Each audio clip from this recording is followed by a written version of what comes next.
So page 247, Deuteronomy 7:21. We're continuing on with Ale, and we're going to continue with the rest of the book of Deuteronomy. It goes we're going to start from chapter 7, but we're going to end in verse 26 of chapter 33. But we're going to talk more about Ale and trying to understand more about who he is to us in our life.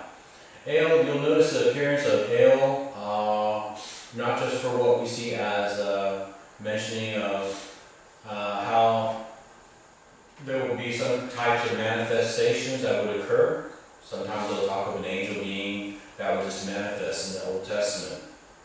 But when we think of God, we want to look at Ale and get an idea about more about the Almighty, more about God, and more about our Lord, and try to gain more of an understanding about who He is to us in our life, and trying to see where He is and where He was about, and try to exercise the Word in order to have it working for us on our behalf. We've already covered certain areas where we can eliminate crime out of the land, and that is a big plus. Instead of what would be of our own self trying to eliminate crime, we can just rely upon the Word in order to be on the safe side of not having go near to try to prune it out of people or take it out of people's heart by exercising how we could. But by His Word, we can be able to remove it out of the land, which would be a lot easier by relying upon His redemptive name. So let's take a look at Deuteronomy 7:21. You already read, "Thou shalt not be affrighted at them, for the Lord thy God is among you, a mighty God and terrible." I know that today's society, they say that the word terrible is, perhaps maybe it's like a bitter taste or so, or some kind of a scary. But don't go with the word terrible in society in that type of manner, in a biblical aspect. We want to look at the Hebrew word is called AERIE. I didn't write any of the Hebrew definitions up there, but AERIE means to fear, morally to revere, causatively to frighten. Okay, a fright, you make afraid, dreadful, reverence. These are what we see as who God is to us in our life.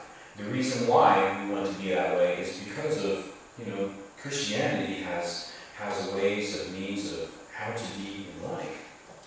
Okay? And it talks about, of course, it says the word in capital letters, that's Jehovah. Okay? And then it talks about Elohim. It says Jehovah, thy God. And then it says is among you a mighty. Notice how it talks about in adjective, it talks about Ale as mighty. Mighty comes from the word gadol, and it means great, older, insolent, but it talks about who He is as God, Ale. Ale comes from the word strength, mighty, almighty, deity. These are kind of words that we want to think about when we call upon His redemptive name, and to have it in mind, so that way of doing so, when it comes to us exercising His Word, or what of our relation to God, in order to have more of a confidence as we go about in life, and knowing how to overcome what will be of others that may come against us. Here it talks about mighty to save His people. Amen. And terrible to others, meaning what will be perhaps an example, ungodly, people who don't know the Bible, and they live contrary to how the Bible would tell them how to be. Praise Him. Okay. Let's take a look at Deuteronomy 10:17. That's on page 251 in your Bible.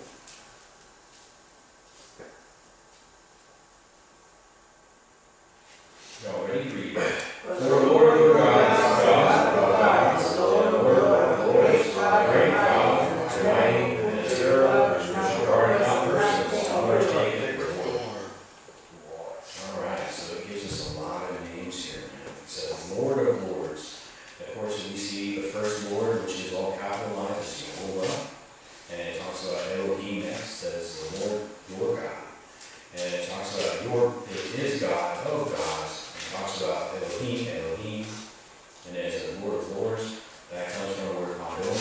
throne, okay, and he's sovereign, meaning to rule. Sovereign, that is controller, human or divine. Lord Master over him. So, it says a great God. Again, there's that word God, old. Means great. And then ale. And it mentions about mighty. This word mighty, Gibor, means powerful, warrior, tiger. These are the kind of areas that we want to take a look at and to gain an understanding about more who he is. Talks about it as champion, chief, giant, man, mighty, strong, valiant man. These are the areas that we want to take a look at. Of course, it mentions the word terrible at the end. Again, what it is like for people of God, and then what it is like for people who aren't of God, how they become what we see as affrighted to what will be of who God is. For what of God protecting his people from what will be of ungodliness to what of godly and keeping his sheep together. In a direction of keeping them safe from what of some other kind of type of method of how they can live. Mighty and powerful to help, protect, and defend his people. There's a commentary I want to read to you. John Gill mentions in a section of mighty and a terrible, it says, mighty and powerful to help, protect, and defend his people, terrible to his and their enemies, even to the kings of the earth. Okay. Now it says, nor take it reward. Okay, now in that section there, it talks about or bribes, to avert, threaten, and deserve judgments. Yeah. Made me feel good about who Dale was. John Wesley says, regarded not persons, whether Jews or Gentiles, but deals justly and equally with all sorts of men. And as whosoever fears and obeys him shall be accepted, so all incorrigible transgressors shall be severely punished, and you no less than other people. Therefore do not flatter yourselves as if God would bear with your sins because of his particular kindness to you or to your fathers. Alright. So let's take a look at Deuteronomy 28:32.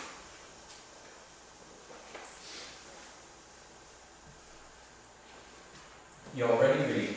Thy sons and thy daughters shall be given unto another people, and thine eyes shall look, and fail of longing for them all the day long. And there shall be no might in thy hand. And this scripture is, it can be very upsetting to find this scripture on you.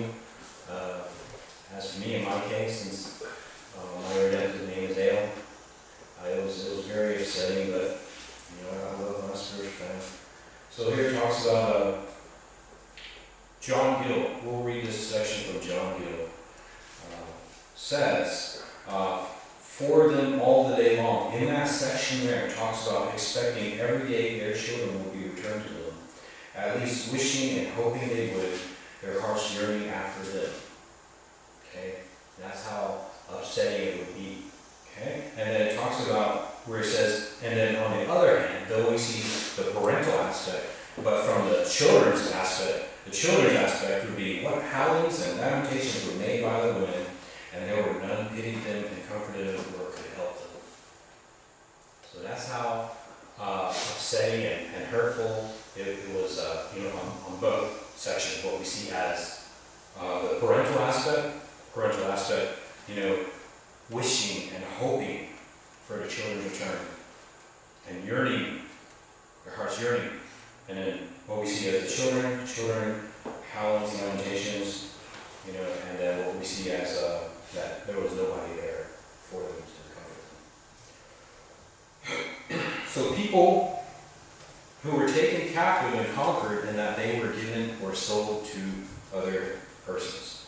So in this aspect here, we can see how the scripture was used, but in the aspect of what was literally, and then in a direction of looking at understanding what the scripture is of the time, or of this particular period of on the timeline of being able to figure out what was happening for what we see as the Israelites moving out of Egypt and onto the promised land, into the promised land. So it talks about, it says, be consumed partly with grief and plentiful tears, and partly with earnest desire, and vain and long expectation of their return. It's a little bit different, but you know how that has vain. Knowing this, that Israel, they also had what we see as not just as having God, but not everybody was wanting to be subject to God. People were wanting to be, you know, into idolatry. You know, they even had created, you know, the calf, the golden calf. They worshipped Baal. So, you know, whatever other kind of superstition or whatever other kind of religion that they thought up, you know, that's what they had happening in their hearts over there. So, there was no power to rescue, nor money to ransom them. Sometimes you may find in areas in your life where money cannot be able to be of effect. Okay? So don't have money as your source. Make sure God is your source. Amen. God is your number one source, because there will be at times where it just seems like as if there's nothing that can help you but only God. And when you're at that level, you can grow. It'll be a good growing ground for you. Except for what will be of the heart, areas that you may be facing in life. Deuteronomy 32:4. Let's take a look at that.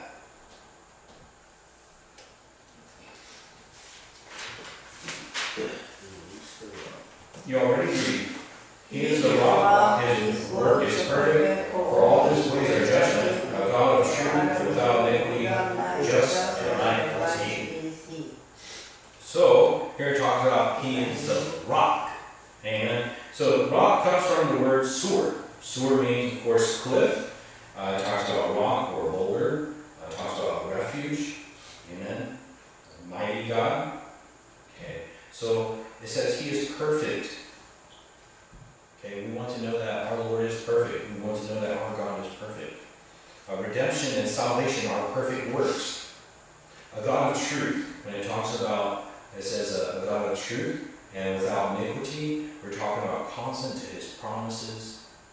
Here it says, you cannot accuse him of any unfaithfulness to this day. That's who God is. Okay? They quoted God the truth. They quoted the truth. Truth of all types, promises and prophecies, which all have their accomplishment in him. They quoted the God of faith. They quoted faithfulness. Without iniquity in his nature, in his heart, in his lips, and in his life, nor was any ever committed by him. King of saints. Amen. Amen. Let's take a look at Deuteronomy 32:12.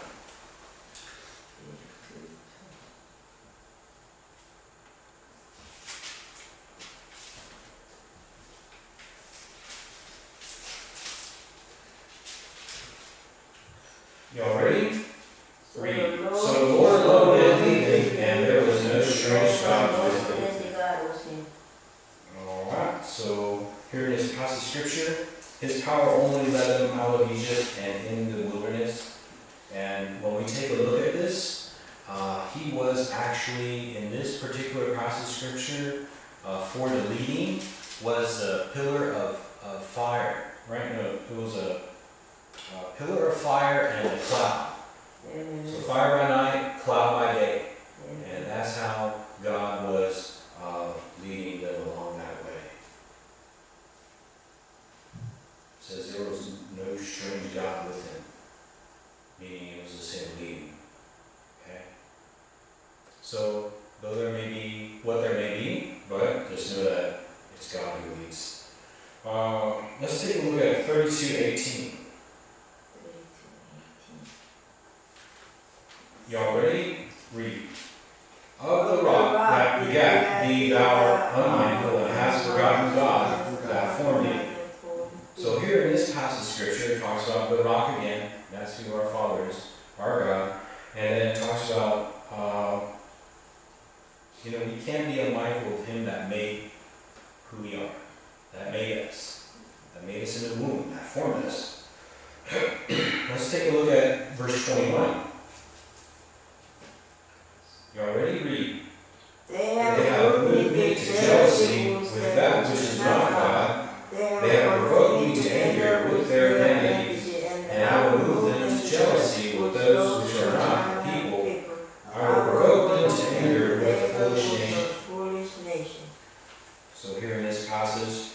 they trusted in false Christs and idols of righteousness. Okay? We want to make sure that we just trust Him and Him alone. We want to begin to think about here in this passage. It says that they'll be jealous of heathen nations. God plagued them with despicable enemies. We want to make sure that we're people that are after God's own heart.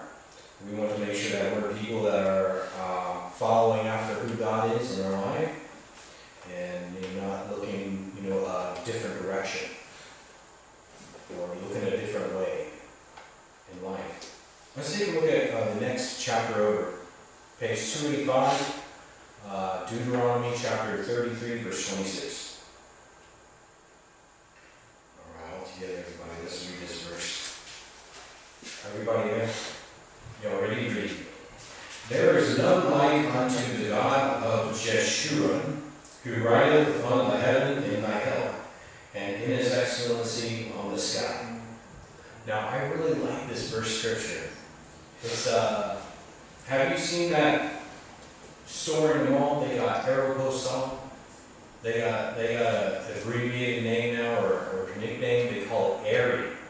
Okay? Now, this is where we see where AERIE comes into the picture. It's when we think of this passage of scripture, I believe Moses got a hold of AERIE also. But AERIE, it talks about there is none like unto the God, talking about El, of Jeshurun. Jeshurun is a symbolic name for Israel. Okay? And it talks about who God is, and God is the person who is, or the spirit being who's riding upon the heaven. Okay? And it shows that His excellency on the sky. So it's really neat to look at what we see as AERIE, for what we see as how it can be operated, and it can change the atmosphere. Alright, our proverb of the day. Let's take a look at Proverbs. Proverb 14:9.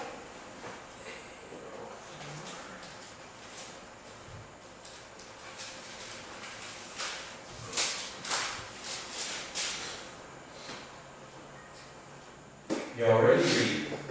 Fools make a mock at sinners, but among the righteous there is favor. Amen. Alright, so fools, man.